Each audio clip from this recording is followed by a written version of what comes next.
Hey everyone, Ryan here, we're M&R Productions, and today we have a review of a classic LEGO Star Wars set from 2003, the 4476 Jabba's Prize. With just 39 pieces, it is one of the smaller LEGO Star Wars sets ever released in a box. That being said, this set cost just $7 at its time of release, and that's going to translate into $10 in today's money. That's inflation adjusted. The bigger problem with that is that's not how it works, and if you actually really want one of these, it's going to cost you about $100 sealed in box on a website like eBay. They ain't cheap.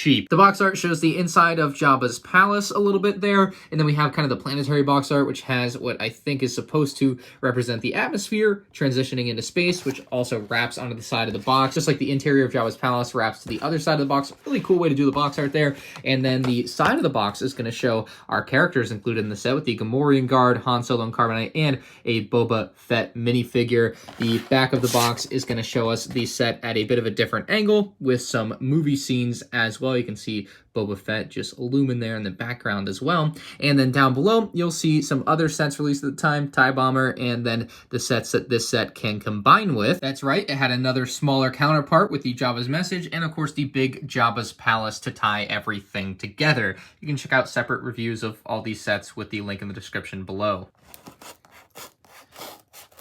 The thumb tab is nothing but a recommendation, and I will not take it. So I don't break the back of my boxes anymore, especially on these sets that I spent $100 for. I don't have the heart for it, you know? Anyway, it should all come in one bag.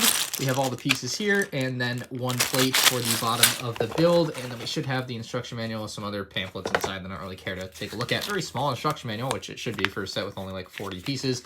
Normal LEGO building process, minus the part where they would usually have, you know, what parts you need for each step. And then at the back, we got Mini and the T-16 Skyhopper, and it does also have the shot of all the Jabba's palace sets. Anyway, let's build this up and take a look at those minifigs. First up is our classic Boba Fett, and this figure looked really good for a long time, I think, for a lot of people. Probably a lot of nostalgia for this character, in fact. However, they did change it up in 2010 with a complete redesign that allowed for accessories, which we don't have here. Certainly a downside to this, not to be able to attach his rangefinder, although it looks like they tried to get it on the side there with a bit of a silver print and part of the mold. So they've got a decent amount of detail on this guy. A couple issues with this figure, really, for me. The blaster is weird. Usually they put a stud on the end. They didn't in this case. That's just odd.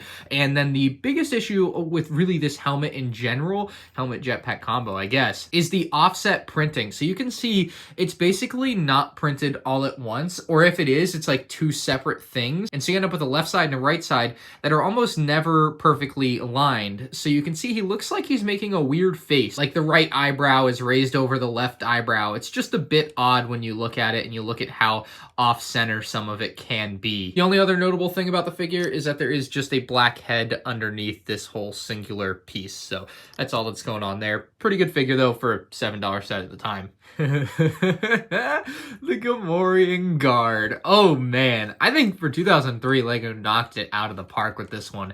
They made him look real fat, which is what they really needed to do without going overkill and like having to make a big fig mold or anything, which would have been overkill really. So they made this whole mold that goes over his body, kind of like they do with Chewbacca. I mean, really exactly like they do with Chewbacca, except it's just for the Gamorrean Guard. You're able to see a lot of his armor plating on his body, although it's not printed, unfortunately. The future version of the Gamorrean Guard that was released in 2012 did feature a lot more color variants than just sand green. So yeah, while this figure does have a lot of the details that you would want, none of them actually have any color, which is disappointing.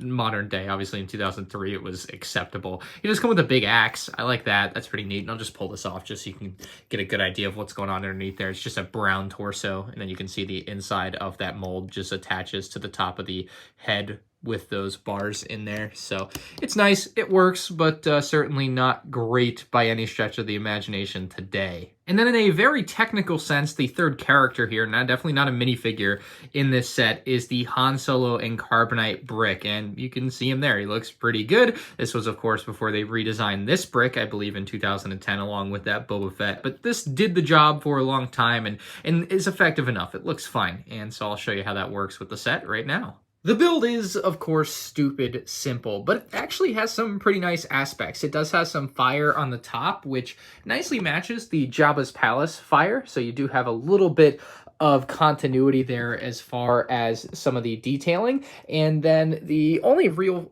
printed piece on this is right here, and it doesn't even make a lot of sense because even when you have like Boba Fett here, it's not like he can reach that part, but it's, I suppose, supposed to be the control panel that either freezes Han and Carbonite or releases him or whatever you want it to be, but it is some sort of control panel. It's just in this unreachable position, so kind of odd there. I guess if you're a kid, you just tap it yourself. The back of the build leaves, quite frankly, nothing really to be desired, but it's just a blank wall, which is all it really needs to be. But of course, there is the feature for the Carbonite, so you can take your Han Solo and Carbonite. He does have a couple studs on top that I hadn't shown you yet, and those are actually going to play a pretty important role. You can place him on this here.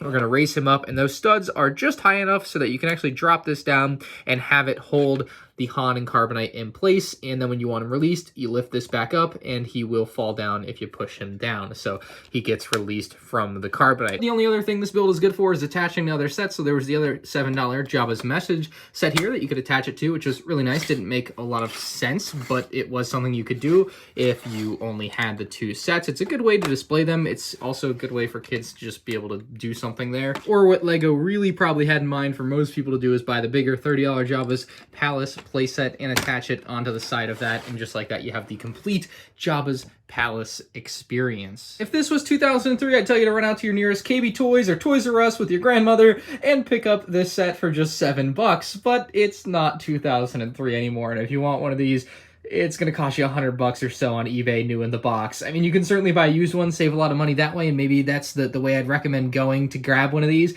because it's a cool set to have. Like, it's a really neat part of LEGO Star Wars history, and certainly when you get all of the sets together, it's even cooler, so maybe try to go for that. But it's a neat little one and is very reminiscent of the good old days for LEGO Star Wars. So let me know what you guys think down in the comments below. It's solid 7 out of 10 for me. If you enjoyed the video, hit the like button. You can check out more 2003 LEGO Star Wars set reviews on the end screen now.